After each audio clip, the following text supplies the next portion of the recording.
히브리서 9장 27절 28절입니다. 자, 제가 읽어드리겠게요. 한 번 죽는 것은 사람에게 정하신 것이요 그 후에는 심판이 있으리니 이와 같이 그리스도도 많은 사람의 죄를 담당하시려고 단번에 들이신 바 되셨고 구원에 이르게 하기 위하여 죄와 상관없이 자기를 바라는 자들에게 두 번째 나타나시리라 그랬어요. 27절은 너무나 유명한 구절이죠. 사람이 한 번 죽는 것은 피할 수 없는 운명임을 여기 27절에서 밝히고 있습니다.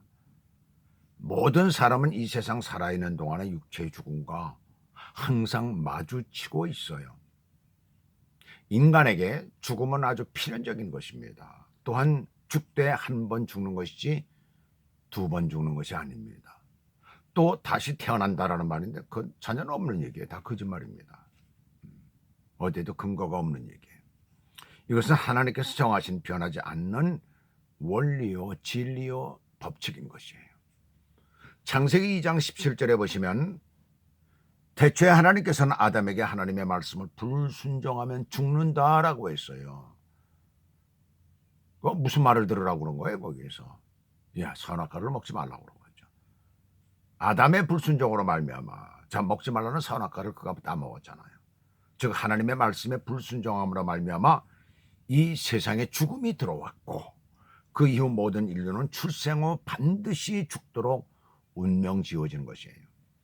심지어 하나님이시자 인간이셨던 예수 그리스도조차 예외일 수가 없었던 것입니다. 그리스도께서 우리와 똑같은 사람이 되신 것도 단 한 번의 죽음을 염두에 두신 것이에요. 바로 그것은 죽으시기 위해서 사람이 되셨다는 말입니다. 이 죽음이라는 것은 죄 아래서 태어난 인간에게 예비된 것입니다. 준비된 것이라고 할 수 있죠. 로마서 3장 23절에 보시면 모든 사람이 죄를 지었음에 죄를 범하였음에 하나님의 영광에 이르지 못하더니라고 말씀하고 있어요. 죄를 범했다라는 이것은 바로 원죄를 의미하고 있는 것입니다. 이 세상에 죽음을 피해서 영생할 수 있는 인간은 아무도 없어요. 그리고 그 다음에 보시면 그 이후에는 심판이 있으리니 그 후에는 심판이 있다는 거예요. 인간의 죽음 이후에는 심판이 뒤따른다는 말이에요. 이 말씀 가운데 분명한 사실은 죽음 이후에는 내세가 있다는 것이죠. 그리고 또 한 가지 여기서 기억해야 되는 것은 이를 위해서 이 내세를 위해서 준비할 수 있는 기회는 살아생전뿐이라는 사실이에요. 하나님께서 누구에게든지 그 육체의 생명을 취해 가시면 그는 그것으로 끝이에요. 무슨 방법으로 어떻게 다시 살 수 있는 방법도 없고 그것으로 끝입니다. 그 이후에는 아무 준비도 할 수가 없고 두 번 다시 기회도 오지를 않습니다. 다른 사람이 또한 죽은 사람을 위해서 준비할 수도 없는 거예요. 대신할 수도 없는 것입니다. 그리스도께서 다시 오실 때에 하나님의 심판대 앞에 서게 될 터인데 누구나가 그렇다는 얘기죠. 요한계시록 20장 11절 12절 보시면은 각 사람의 행위대로 갚으실 것이에요. 다 행위대로 갚으시는데 어떻게 돼요? 어떤 누군가는 영원한 생명으로 가고 어떤 누군가는 영원한 형벌을 받게 된다는 거죠. 형벌 속으로 들어간다는 거예요. 그래서 오늘 28절 이와 같이 그리스도도 많은 사람의 죄를 담당하시려고 단번에 들이신 바 되셨고 라고 했어요. 사람이 한 번 죽는 것이 하나님의 예정하신 원리에 속한 것처럼 그리스도께서 그 인간의 죄를 담당하시려고 한 번 죽으시는 것 역시 하나님의 예정하신 원리 안에서 이루어진 것이다 라고 지금 말씀하고 있는 거예요. 그러나 사람의 죽음과 그리스도의 죽음은 다른 것이죠.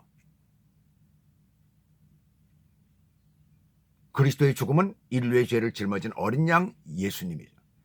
어린 양 예수는 십자가상에서 당한 단 한 번의 죽음으로 인류의 죄에 대한 대가를 완전히 지불하셨어요.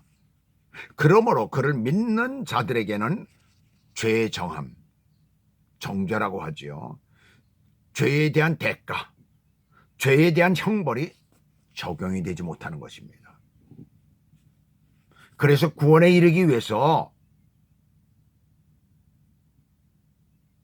그 죄 때문에 오셨고 첫 번째 오신 것은, 그 다음에 구원에 이르게 하기 위해서 여기 오늘 본문 말씀 보시면 뭐라고 말씀하고 있습니까? 구원에 이르기 위해서 죄와 상관없이 자기를 바라는 자들에게 두 번째 나타나시리라. 근데 이 번역이 참 애매합니다. 네, 여기에도 또 번역이 좀 애매해요.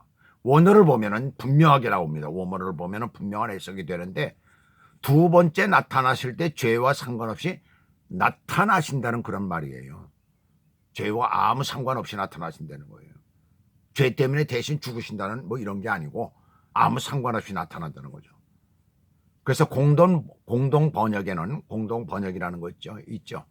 공동 번역은 이를 고려해 가지고 다시 나타나실 때는 인간의 죄 때문에 희생 제물이 되시는 일이 없이 당신을 갈망하고 하나님을 갈망하고 예수 그리스도를 갈망하고 있는 그러한 사람들에게 구원을 가져다 주실 것입니다. 라고 그렇게 번역이 되었어요.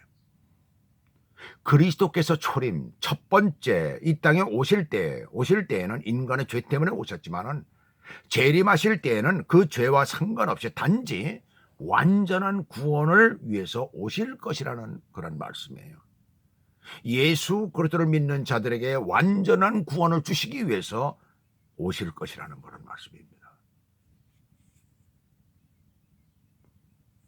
그러므로 저와 여러분은 오늘도 그러한 주님, 우리의 죄를 사해 주신 주님, 그 주님이 다시 오실 것, 그 재림을 바라보며 또 영원한 생명을 바라보며 오늘 하루도 사시기를 주 예수 그리스도의 이름으로 축복합니다.